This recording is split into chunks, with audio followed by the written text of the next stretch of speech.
Біблійні тексти часто сприймають як сувору хроніку законів і пророцтв, а дехто як комікс. Та за цими рядками прихований інший.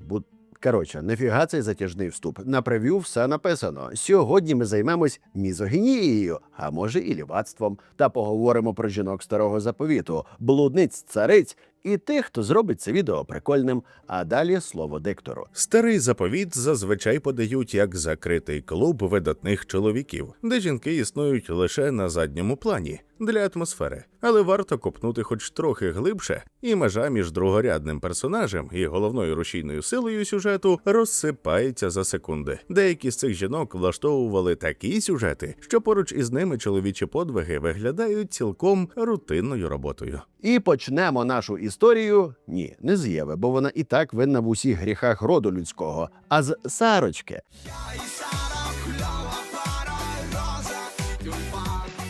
Сара була дружиною Авраама, першого з патріархів. Одним словом, вийшла заміж максимально вдало. Проте в неї була дрібна, але суттєва проблемка. Вона не могла мати дітей, але дуже хотіла. Після безлічі невдалих спроб зачати, Сара вирішила діяти не за небесним сценарієм, а за власним. План був простий. Авраам має зробити спадкоємця з іншою жінкою, а з ким вирішить вона. Вибір падає на невільницю Агар. Та завагітніла, і тут сюжет робить перший різкий поворот. Оце так несподіванка. Відчувши себе майбутньою матір'ю сина патріарха, Агар швидко втратила той покірний тон, яким раніше розмовляла. Сара не збиралася терпіти такі манери і вигнала невільницю без зайвих сентиментів. Чемодан, вокзал, пустеля. Та на цьому історія не завершується. До Агар приходить Божий посланець і наказує їй повернутись та прийняти свою жіночу долю. Вона так і робить. Згодом у неї народжується син Ізмаїл, а щасливому татусеві Аврааму на той момент було вже 86. Далі сюжет перескакує на десяток років. Авраамові 99, і Єгова сповіщає йому чергову прекрасну новину. За рік Сара народить сина. До того ж, трійця загадкових подорожніх повторює те саме, щоб підсилити драматичний ефект і водночас зробити Біблію цікавішою.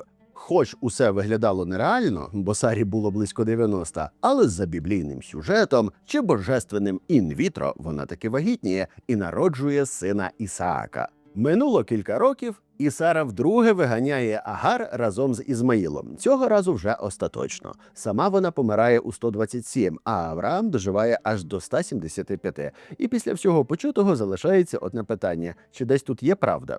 Як це часто буває з біблійними історіями, усе могло виглядати зовсім не так і значно прозаїчніше. Якщо зазирнути у реальні історичні матеріали, можна припустити, що Сара, ймовірно, належала до месопотамських жриць. Це одразу пояснює, чому в тексті вона поводиться як людина, що звикла до впливу і не останнього слова в родині. У деяких культурах того часу жінки з певних станів і справді мали привілейовані позиції, тож Сарина манера керувати всім підряд зовсім не виглядає дикою. А що за Агар? Можливо, вона взагалі не була рабинею. Ба більше, цілком ймовірно, що вона теж належала до жрецького стану. Або ж була храмовою храмовим нічним метеликом. І, чесно кажучи, ця версія звучить набагато логічніше, ніж ідея про невільницю. А тепер головне питання. Чому Сара так наполегливо прагнула позбутись Агар разом із її сином? Найлегше було б сказати ревнощі, але все схоже значно буденніше. Деякі факти натякають, що Сара боролася не за емоції, а за спадок. Причому доволі великий, що робить її образ не настільки бездоганний, як інколи намагаються показати. І сказала вона Авраамові: «Прожени ту невільницю та сина її, бо не буде наслідувати син тієї невільниці разом із сином моїм, із Ісаком». Бут 21 поділити на 10. Що робити із відповідями, ви знаєте. Поза біблійною оповіддю немає жодних доказів того, що Сара могла народити у віці 90 років. Дослідники припускають, що це неможливо з медичної точки зору. Дослідники припускають, що певні відповіді могла б дати її усипальниця, яку традиційно локалізують у палестинському Хевроні, в комплексі печер, відомому як печера патріархів. Це місце вважається святим, адже згідно з переказами там поховано кількох біблійних персонажів. Проте ретельного археологічного обстеження цього об'єкта поки що не проводили. І я думаю, ви здогадуєтесь чому. щоб не наламати план Господній. У 1170 році печеру патріархів відвідав іспанський єврейський мандрівник Бен'ямін з Тудели. Він повідомляв, що бачив там людські кістки, але жодних інших матеріальних свідчень, які могли б підтвердити правдивість біблійної історії про Сару, так і не знайшли. Але ось вам ще інфа для роздумів. У біблійних оповідях одним із найпоширеніших образів є жінка, яка не може народити. Така риса з'являється або через похилий вік, як у Сари, або через медичну проблему, як у Рахіль, бо Господь замкнув її утробу. Водночас безпліддя не трактували як гріх. Це радше сюжетний елемент, що відкриває шлях до подальшого драматичного розвитку. Багато таких історій побудовано за принципом антитипу – переосмислення усталеного очікування перевернутим відображенням або кульмінацією раніше заданого типу. І краще б цю інфу прочитав диктор, бо він актор. Вирішальний момент зазвичай починається з благовіщення. Бог або ангел повідомляє жінці, що вона все ж зачне завдяки божественному втручанню. Це повідомлення завжди структуроване. Народиться син. Це завжди син, якому Бог визначає особливе місце в історії та доручає роль у здійсненні його божественного плану. Сюжети часто тримаються на конфліктах і їх вирішеннях, що створюють оповідну напругу. Наприклад, коли Бог обіцяє Аврааму «Я вчиню з тебе народ великий, і благословлю тебе, і звеличу ім'я твоє, і будеш благословенним».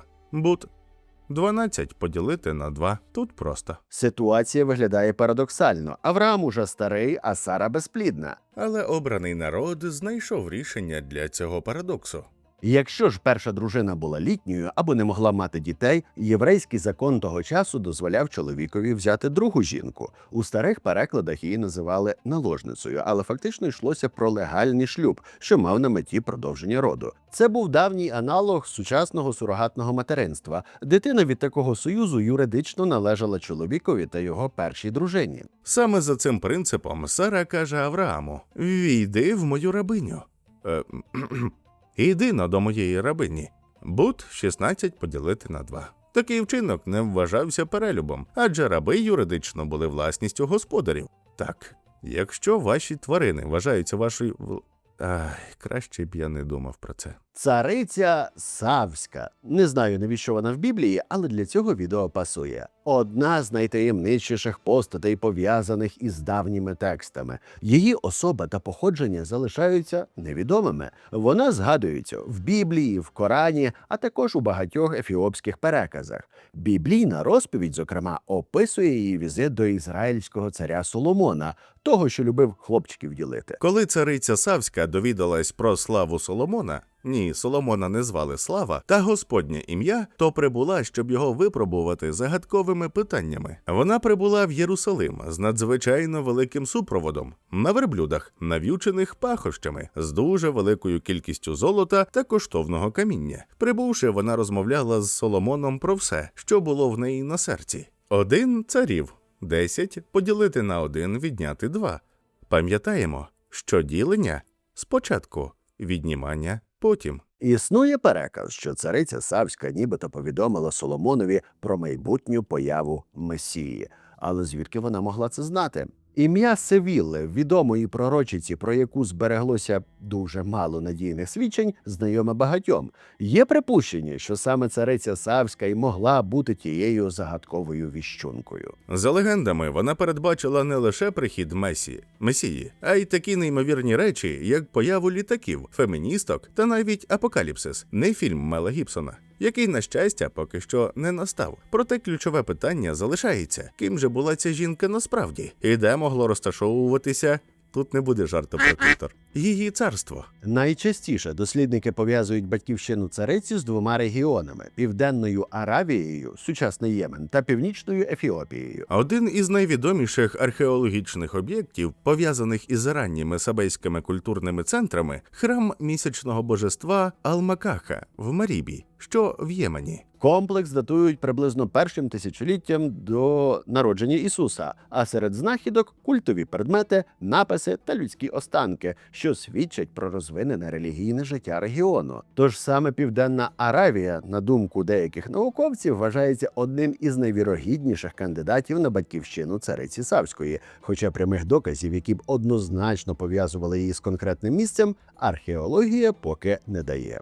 Цікаві відомості про царицю Савську збереглися також в ефіопській традиції. У місцевих переказах її називають Македою, правителькою, якій приписують заснування міста Саба. Саме звідти, згідно з легендами, вона вирушила до Єрусалима та зустрілася з царем Соломоном, швидко здобувши його прихильність. Перекази стверджують, що між ними виник особливо близький зв'язок, і в них народився син Менелік, який після смерті Македи успадкував трон Ефіопії. Однак ці сюжети належать передусім до легендарної традиції, зафіксованої в середньовічному творі Кебра Нагаст. Прямих історичних підтверджень їм не існує, тому поряд із міфологічною версією існує й інша, значно приземленіша. Цариця Савська могла бути літературним образом, створеним автором біблійної оповіді для підсилення політичного та релігійного змісту тексту. А тепер найгірша жінка всіх часів Єзавель. Хоча для декого найгіршою може бути теща, ну або ж свекруха. О, до речі, напишіть в коментарях, хто страшніше.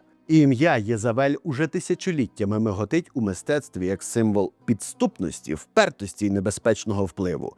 У біблійній традиції вона постає фінікійською принцесою чи то з Тіру, чи з Суру, чи з Цору, залежно від перекладу. Жінкою гордою, рішучою і непохитною. Її шлюб з ізраїльським царем Ахавом зробив її однією з найяскравіших постатей Писання. Згідно з текстом, Єзавель не лише не прийняла віру Ізраїлю, а й наполегливо підтримувала культ Велеса, тобто Баала, якому поклонялись в її батьківщині. Ахав охоче дозволив дружині встановити в палаці власний релігійний порядок, і саме це зробило її постійною мішенню авторів Писання, де кожна її дія, цифрова держава, тлумачилась як виклик Богові Ізраїлю. Автори біблійного тексту вибудовують образ Єзавелі як жінки, чиї безжальні інтриги стали причиною злочинів, політичних змов і кривавих рішень при дворі. Рівень демонізації настільки гіперболізований, що Писання прямо заявляє: Не було нікого, хто так вперто чинив зло перед Господом, як Ахав, бо саме його дружина Єзавель підштовхнула його до цього. 1 Цар 21 поділити на 25. Фінал історії – це одна, за таке Ютуб блокує, сцен Старого Заповіту. За наказом нових правителів Єзавель навчають літати, випихаючи з вікна. Далі по ній бігають коні, а те, що лишилося, поїдають собаки. Вибачте, Ютуб ніжний. Як і багато біблійних оповідей, історія про Єзавель і Ахава містить значну кількість неточностей. Дослідники зауважують, що цей сюжет швидше нагадує літературну драму, ніж точну історичну хроніку. Йдеться не лише про дрібні розбіжності, а й про серйозні помилки, які загалом ставлять під сумнів достовірність подій. Наприклад, у тексті згадується, що Ізраїльське царство того періоду мав відвідати володар сусіднього Араму Бен-Гадад. Однак історичні дані свідчать, що такий візит відбувся в іншому часовому контексті. Подібні проблеми виникають із датуванням царства Едом, згаданим у другій книзі царів. Часові рамки в оповіді не узгоджуються з реальними історичними процесами. Не можна з упевненістю сказати, наскільки сильно автори біблійних текстів коригували матеріал відповідно до своїх цілей. Але очевидно, що деякі елементи історії могли бути перебудовані, і не виключено, що під таку цензуру потрапив образ самої Єзавель. Проте в панінки є захисники. Поруч із традиційним біблійним портретом існує й інша інтерпретація, значно стриманіша і менш демонізована. У ній Єзавель постає не безсердечною інтриганкою, а освіченою політично-впливовою правителькою, яка захищала власні релігійні та культурні традиції перед лицем суворих ізраїльських консерваторів. Легко забути, що Біблію писали конкретні чоловіки у конкретний час, у конкретному місті, контексті та з конкретних причин, і це неминуче впливало на образи, які вони вибудовували. Її постать могла перетворитися на дидактичний символ, історію застереження, покликану пояснити, до чого призводить відхід від культу Яхве. А деякі додаткові свідчення лише зміцнюють припущення, що біблійний образ Єзавель був суттєво перероблений і пристосований до релігійної полеміки свого часу. У середині 20-го століття, у середині 20-го століття в Ізраїлі було знайдено стародавню печатку з написом давньоєврейським письмом «Ікзібіт». Ізблу. Дивіться на екрані, коротше. На підставі її орнаментів і стилістики дослідники висунули припущення, що вона могла належати саме Єзавель. Знахідка цікава тим, що певною мірою суперечить біблійній оповіді. У тексті йдеться, що Єзавель користувалася печаткою свого чоловіка Ахава, аби впливати на державні рішення. Якщо ж печатка була її власною, це натякало б на значно вищий рівень особистої влади та політичної самостійності, ніж приписує її писання, така як в Єрмака. А тепер ставте вподобайку і підписуйтесь, адже ваша активність важлива для мене та існування каналу. Окреме дякую усім, хто підтримує мою працю фінансово. І, до речі, це сталося. Блага вість! Готове, нове, звабливе, запальне, провокативне і пікантне відео, у якому я розповідаю про хтивий зв'язок між демонами та відьмами з таким відеорядом, що ви вімкнете його не раз. Кожен, хто задонатить від 100 гривень в банку за цим QR-кодом або посиланням в описі, отримає це відео в подарунок. І не пожалкує. А тепер до теми. Більшість з нас чули історію про Самсона, чоловіка, що ненавидів филистимлян та барбарів. Він класично народився в літньої безплідної пари і від самого початку був присвячений Богові як Назарей – людина, що бере на себе особливі обітниці. Назарейська посвята передбачала відмову від традиційних занять та певних соціальних практик, серед них заборону стригти волосся. Однак, окрім довгої шевелюри, Самсон рідко дотримувався цих правил, особливо щодо питань любовних. У 16-му розділі книги Суддів починається епізод з Далідою, филистимлянкою, яка стала черговою коханкою Самсона. І пішов Самсон до Гази фріпалістайнічать. І побачив там жінку-блудницю, і війшов в неї, тобто до неї. Суддів 16 поділити на 1.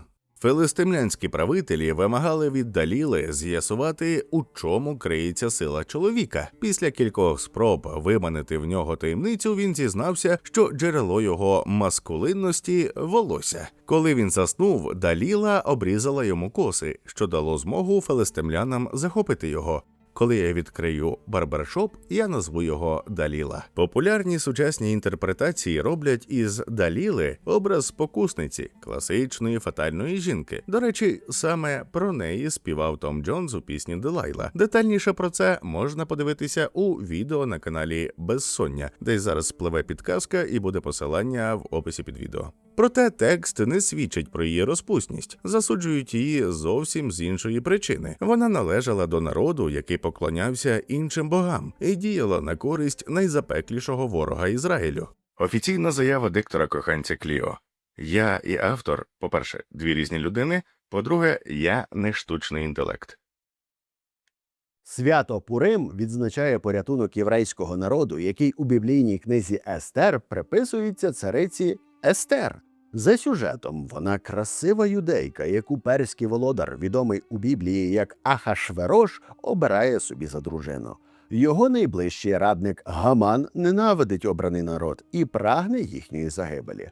Дізнавшись про цей задум, Естер готує хитрий план. Влаштовує 2 бенкети, на які запрошує і царя, і Гамана. Під час одного з цих застіль вона розкриває змову, і євреям дозволяють дати відсіч ворогам. І били юдеї всіх своїх ворогів, а потім ліваки вийшли з плакатами «Фрі Палістайн». І били юдеї всіх своїх ворогів, побиваючи мечем, а потім вийшли ліваки і почали підтримувати комунізм. І били юдеї всіх своїх ворогів, побиваючи мечем, і забиваючи та вигублюючи їх, і робили з своїми ворогами за своєю волею, і позбавили вони між своїми ненависниками 75 тисяч. Ест 9 поділити на 16. Книга Естер єдина в усьому біблійному каноні не згадує Бога, через що її спочатку навіть не включили до священного тексту. Хоча її довго вважали історичною розповіддю, у ній багато хронологічних і фактичних суперечностей. Часто незрозуміло, з якими реальними персонажами зіставляти фігури з оповіді. Найпоширеніше припущення Ахашверош може відповідати перському царю Ксерксу. Існує ще одна гіпотеза, що сюжет книги Естер – це юдейська адаптація стародавнього аккадського міфу Енума Еліш, який сформувався між 18 та 7 століттям до нашої ери і містить дуже впізнавані мотиви. У такому разі включення цієї істоти до Біблії могло бути спробою історії.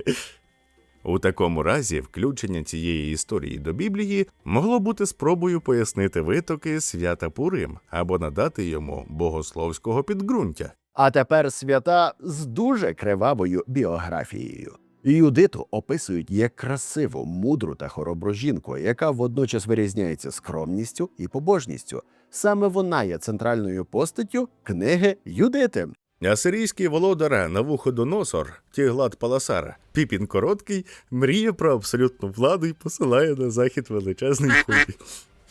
Асирійський володар Навуходоносор мріє про абсолютну владу і посилає на захід величезне військо на чолі з Олоферном, полководцем якого зображують втіленням морального занепаду. А ще воно звучить як якийсь препарат лор-групи. Олоферн. Для ваших зв'язок. Війська оточують місто Ветулія та перекривають доступ до води. У цьому поселенні й живе наша заможна вдова Юдита. Незважаючи на спадок і слух, вона веде стримане, набожне життя. Коли люди починають гинути від спраги і голоду, Юдита наважується втрутитись. Юдита надягає найефектнішу сукню та шпильки і вирушає до табору ворога. Її поява викликає колективне коротке замикання серед асирійців, а Олоферн – лікарський препарат, буквально втрачає голову. Спочатку метафорично, а потім і фізично. Він упивається вином, радіючи перспективі приємної ночі. І саме в цей момент Юдита демонструє гідний поваги рівень рішучості, відтинає командувачу голову ту, що вище. Повернувшись до міста з трофеєм, вона наказує виставити його біля мурів. Ефект миттєвий. У захисників повертається бойовий дух, а у асирійців зникає бажання жити у Ветулії. Облога знята. Це я, диктор. А це збір на 3 мільйони на потреби 9 бригад. Задонативши на який від 50 гривень, ви отримуєте бонусне відео у подарунок. З історичного погляду в оповіді про Юдиту чимало невідповідностей. Навуходоносор був правителем Вавилонії, а не Асирії, і місто Ветулія взагалі не фігурує в реальних джерелах. Під сумнів потрапляє і сам факт існування головних персонажів. Їхня різка поляризація – не випадковість. Олоферн уособлює жорстоке, розбещене язичництво, а Юдита постає втіленням набожності, чесноти та галичанства, та відданості Богові. Навіть її ім'я, єврейка, працює як символічний ключ до всієї розповіді. Ймовірно, текст з'явився в період селевкідів, і він не претендує на історичну точність. Це насамперед моральна історія, покликана показати ідеальну віру та слугувати духовним прикладом. Тому, коли виникає питання, чи була Юдита реальною людиною, найправдоподібніша відповідь – вона є образом узагальненням, символом кожної єврейської жінки, яка прагнула жити як зразкова рабиня Божа, служниця Божа. Цікавинка. Проституція в часи Старого Заповіту не вважалася гріхом. Ніхто не говорив про зраду, бо без шлюбного контракту не існувало й такого поняття, як порушення чийогось права власності. Проте суспільна ієрархія визначила місце повій. Дуже просто. В самісінькому низу. Давні мислителі щиро вірили, що біла рідина – це щось на кшталт магічної субстанції, яка ніколи не відновлюється, тому витрачати її на сторону було так само безглуздо, як розкидати сімейні коштовності по базару. У мене колись був такий кент, який мені серйозно заявляв, що у кожного чувака є певна кількість зарядів, і що їх можна передчасно використати. От. У книзі Ісуса, того, що геноцидом займався, 2 ізраїльських розвідників відправили до Єрихону оцінити міські укріплення. І, звісно, з усіх можливих місць вони відразу опинились в борделі. Там ханаанка Рахав Мамка, власниця закладу, не лише прихистила їх, а й уклала з ними союз, бо щиро вірила, що Бог Ізраїлю все одно переможе. Такі сюжети мають характер виховних казок для ізраїльських чоловіків. Мовляв, якщо навіть жінка з борделю проявляє більше віри, ніж ти, то щось у твоєму релігійному житті явно пішло не так. У старому заповіті жінки не стоять осторонь великих подій. Вони впливають на рішення правителів, використовуючи власний розум і те, чим мама нагородила. Конфліктують, рятують народи не надто праведними методами, а інколи стають причиною різких поворотів у долях царств і сюжеті Біблії. Їхні образи могли прикрашати, спрощувати або навпаки демонізувати. Але попри це, кожна з цих історій показує, що жінки старого заповіту не були пасивними свідками епохи. А на сьогодні це все. До наступного. І пам'ятайте, що немає Бога, крім тетраграматонна. І історія – це сексуально. І історія – це жінка. Во.